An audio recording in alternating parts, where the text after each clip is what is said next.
You're watching the 5 reasons why you should watch and 5 reasons why you shouldn't watch Deadpool and Wolverine.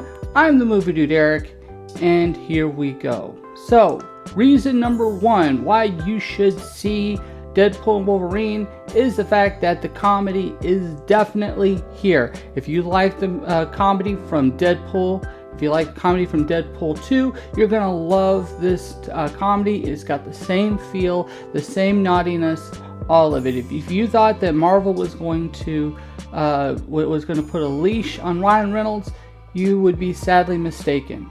Not to mention that Hugh Jackman also brings his comedic chops as well, and the dude knows how to land a joke or two himself, not to mention all the other cameos and the supporting characters that came from Deadpool, despite the fact that they only have a little bit of time in the film. Second reason why you should see Deadpool and Wolverine is the fact that this is a movie that loves the Foxverse. It also loves the elements of the multiverse that really give it some kick. And honestly, as a person who loves the Foxverse myself, with the exception of a few of the films, I honestly enjoyed the fact that we're able to both have a fondness, nostalgia for it, while at the same time also making fun of the sillier aspects of the Fox Marvel universe. I also really enjoyed the multiverse as a concept, although as with some of the later films, didn't really do that for me. But Deadpool and Wolverine definitely make sure to have some fun at their expense, while at the same time embracing and enjoying the possibilities that come with the multiverse.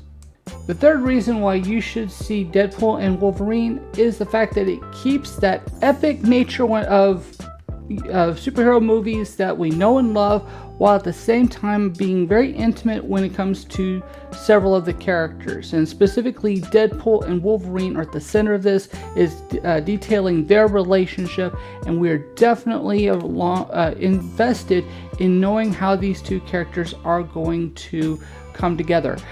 This, in a way, has a lot of similarities to romantic comedies.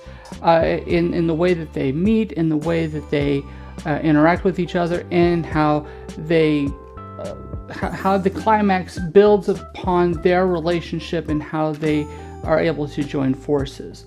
This leads into reason number 4 why you should watch, and that is because Ryan Reynolds and Hugh Jackman are best friends. You can tell that they have great chemistry together and that they enjoy working with one another. Despite the fact that the characters can't stand each other for most of the film, you find that you're invested in this relationship with them, and you really want to see how they're going to find common ground in order to get to the finale. And the last reason why you want to see Deadpool and Wolverine is because it's got the cameos, and the cameos are grounded. They actually have substance to them. They actually matter to how this story progresses, including the one that I will feel comfortable talking about since it's in the marketing. I won't talk about the ones that are not, with Daphne Keane coming back as X-23 Laura from Logan. I love how she was put into this film, how she has a part to play in progressing the story, and how the other characters just are able to connect with her, and that she feels a part of it and not a distant aspect of the story itself. Alright, so those are the reasons why you should see it. Let's talk about the reasons why you shouldn't see it. And the first reason is, if you're an action fan, if you are wanting that action, the action that we got with Deadpool 2, you're going to be sadly mistaken that this is going to have those aspects. There is one great action sequence at the beginning during the title sequence, but outside of that, the action is not really that well done. It's not very well shot. You can definitely tell that director Sean Levy is not an action director, so to say, and that most of the emphasis is going to be placed on the comedy. So that is definitely a deficit that you're going to get with this film. The second deficit that you're going to get with this is the fact that Marvel is gonna Marvel, and Marvel movies are not known for having a lot of visual flair and visual style. with the exception of James Gunn's Guardians of the Galaxy, and you could probably make you could probably make the argument for Ryan Coogler's Black Panther movies. The films all kind of look a little drab. The cutting is a little wonky, and this is the same thing here with when it comes to Deadpool and Wolverine. Again, this is on Shawn Levy. Shawn Levy is a perfectly fine director. This is perfectly fine, but if you're looking for something that's got some real kick to it, you're not going to get it in this particular movie, in the visuals and in the design of the film itself. So let's talk about the third reason why you shouldn't see this, and this really comes down to how much you enjoy Ryan Reynolds and his shtick. If you're one who absolutely loves everything he does and find him to be the funniest person alive, then you're not going to care that much about it. But if you do have a limit when it comes to Ryan Reynolds, and that limit is relatively on the low end, you're going to not want to see this movie, because this is Ryan Reynolds doing Ryan Reynolds all throughout the movie. Okay, that's really what it comes down to. The fourth reason why you should not see Deadpool and Wolverine is the fact that Wolverine is not very well developed in this particular movie. Obviously, we're playing with a variant that's considered to be the worst version of Wolverine.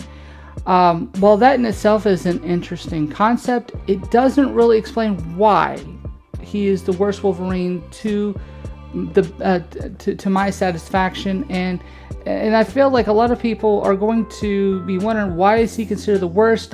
Because what he does is questionable at best. It doesn't really give a satisfying answer as to that particular question. And so if and consider that this is the title character of this movie, this could rub a lot of people the wrong way, including myself. And finally, the last reason why you shouldn't watch Deadpool and Wolverine is the fact that the ending is tacked on. There's no better way to put it. There is an ending. It does end the movie, but it doesn't end it very satisfactorily, because again, it doesn't build up to that finale. The finale itself is kind of cut up into three parts. One part is interesting, the other two not so much, including the big action sequence, which I guess was meant to be much more exciting. I don't know what they were going for. It just didn't work. Or I don't want to say it didn't work. It didn't do what it set out to do. And then when we get to the final ending, it just felt empty. And to me, if you're one that needs that great ending, if you need a finale that hits right, this is not going to do it for you. So, what is my overall opinion of the film at this time? Obviously, as time goes on with different screenings, I might think differently. But as of now, I do in fact enjoy Deadpool and Wolverine, despite the fact that the flaws are pretty bad. I'm okay with Ryan Reynolds' shtick. This is not a great movie. This is just something that is fun. It's a worthy installment in the MCU, but it's not one that truly impressed me. It's not going to be on my top 10 list of Marvel movies, and ultimately this is a step in the right direction from things like Ant-Man and the Wasp, Quantumania, and the Marvels. Definitely better than that. But honestly, I'm more excited about what we're going to be seeing moving forward with Marvel, which I will be discussing in a later video. So, at this time, the question is, are there any other reasons why we should or shouldn't see Deadpool and Wolverine? Leave your thoughts in the comments, and I'll see you in the next video.